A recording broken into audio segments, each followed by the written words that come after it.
This podcast is part of the Frederick Podcast Network. Learn more at listenfrederick.com. Welcome to the award-winning Rich in Life podcast. We're the podcast that dives deep into the true meaning of wealth. We're going beyond money. We're going into mindset, purpose, and the choices that shape our success. In each episode, we're going to bring you inspiring stories, expert insights, and the real conversation to help you build a life that's rich in every way. So get ready to elevate your thinking, embrace new possibilities, and unlock the wealth that truly matters. So sit back, tune in, and let's learn how to be rich in life.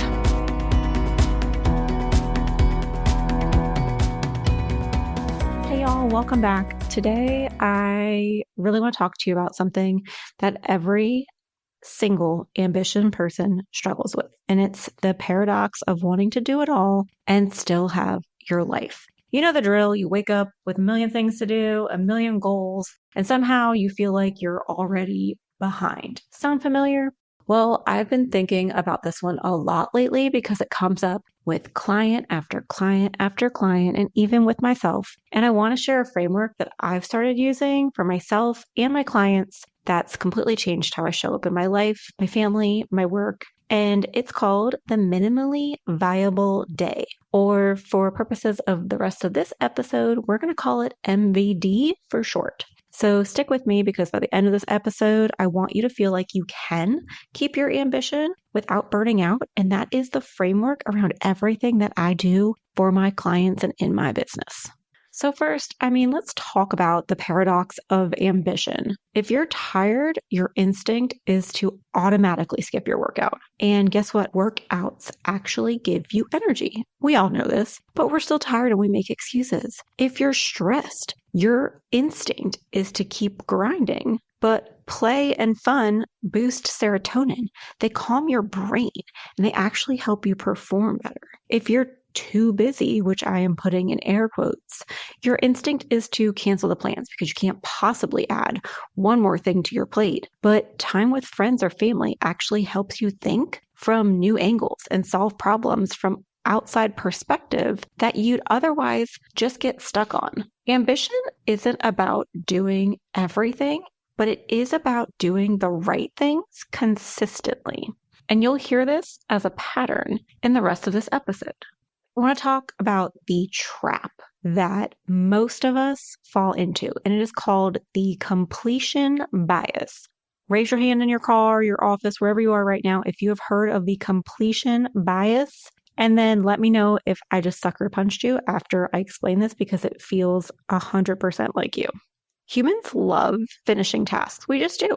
We love writing it down. We love putting it on a sticky note. We love putting it in a check mark. We love crossing it off. We love deleting it off of our notes app. We just love finishing a task because when we do that check mark, our brain gets a little dopamine hit, right? And it feels good. We did this. One less thing we have to do. One less thing we have to hold capacity for. But the problem is that it can actually trick us into doing the easy stuff first. And I am so guilty of this. I want to do those easy, mindless tasks first, but they actually don't get me any closer to my goals. The bigger problems are still existing. We need to be doing the things that actually matter. And this is why people fall into an all or nothing approach to success. You're either doing everything perfectly or it feels like you're failing. You feel like you need to have everything in place before you launch instead of just showing up messy and doing it messy because at least you're doing it. Compounding actions matter more than perfection. And I want to explain that, but let's hear that again. Compounding actions matter more than perfection. So even if you can't do 100%, aim for 75. Can't do 75? Do 50. Can't do 50? Do 20.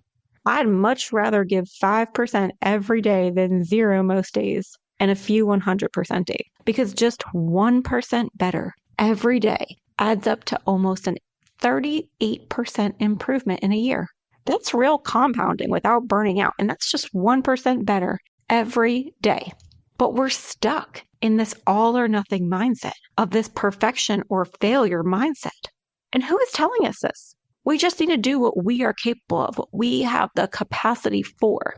So I want you to take a second right now, Think about your day yesterday. How much did you actually accomplish on what matters to you? How much did you actually accomplish on the things that are priority?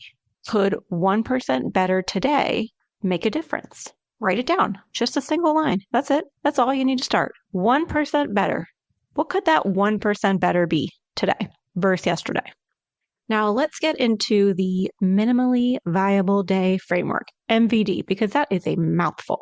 The idea is simple, right? So you're going to identify the least amount of action you need to take in key areas to feel like a complete human without feeling consumed by your tasks. So here are like the 5 that I use, and you guys might have similar ones, or maybe they'll be slightly different. So I follow this along with the MVD approach. So let's talk about movement, right? Just like exercise, things like that. Maybe a full day, if I had 100% to give, would include an hour of training and maybe the sauna, right? But my MVD, minimally viable day framework, the least amount of action I would need in this area would really be like a 20-minute walk and maybe some like stretching, because I'm still doing something. It's not the 1 hour of training, but I'm still doing something that is in my capacity for my minimally viable day. Let's talk about health, right? We all want to eat healthy. So maybe, sure, if I had a full day at 100%, I would eat 3 healthy meals, but that is not life sometimes. We are living in a car of carpool, or we're sitting in our office, or we're door dashing food. So maybe my MVD that I can give is going to be maybe a protein shake. And maybe I take my vitamins if I remember, or if someone puts them out for me, or I actually drink water, which if you know me, I'm actually getting better. Let's talk about your connection with kids.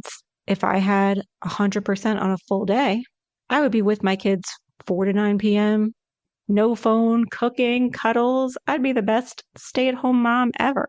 But reality is they have sports. I'm not done work by 4. I'm not always cooking. I'm usually stuck in a car going back and forth from somewhere. So my MVD on those days is that every single night, I make sure I say goodnight to my kids. Every single night. And I have teenagers, people. Every single night, I go into all 4 of my kids' bedrooms and I say goodnight to them. I hug them. I ask them if they need anything. I tell them I love them every single night, because that is my MVD. If I don't do anything else throughout the day, if I can only have that 1%, that is my MVD. Connection with yourself. If we were 100% and we had a full day, I would love to take a walk every day, listening to a mindset app. I'd love to take a bath to transition from work mode to home mode, but I don't have time for that most days. So maybe my MVD is I take a walk while my kids are at sports. I take a walk in the park while my kid is at wrestling practice, because it's right there. That's my MVD. What about maybe connecting with your partner? Connecting with a loved one? Sure. If I had a full day and 100%, 1 hour every day, one-on-one time before bed, candles, movie, blah, blah, blah, blah, blah. But that is not reality. We are usually coming home. We are changing. We just want to get in bed. So my MVD is physical touch of cuddling while we watch a show. And that could be in bed. That could be in sweatpants, whatever that looks like, but we're together. So what I want you to take away from this is that even the minimal version compounds matter. It's enough. And sometimes it's truly all you need to feel like a full human while still moving forward on your goals. Every single one of those MVD things, when I don't have 100% and can be a full human, they are still getting me closer to my goals. They are still checking the boxes of the things that are priority to me. So grab your journal or your notepad or your phone notes or whatever you use and ask yourself 2 questions. What do I need to feel like I'm living a full life every day and not just sacrificing everything for the sake of a task? And what's the minimally viable version of that? When life is crazy, which it is, when everything feels like it's falling apart and we feel like we're failing, your MVD is your safety net. And trust me, there are days when I literally only do my MVD. And you know what? I still feel accomplished. Like I said, I still feel connected to my kids. I still feel like I'm moving forward because I hit the things that are a priority to me. And it's really a game changer for anyone juggling multiple roles. I want you to know that you can show up fully without doing it all. So literally what I teach my clients. It's literally the framework of my course and my webinars and everything that I do, because that is how you win at life and ambition. Ambition doesn't have to cost you your life. Consider journaling your MVD for the next week and notice the difference, because it truly is powerful. because we really are trapped in this cycle of all or nothing, and we do not have to be. So thanks for listening, and I'd love to connect with you, and I'll see you on the next episode.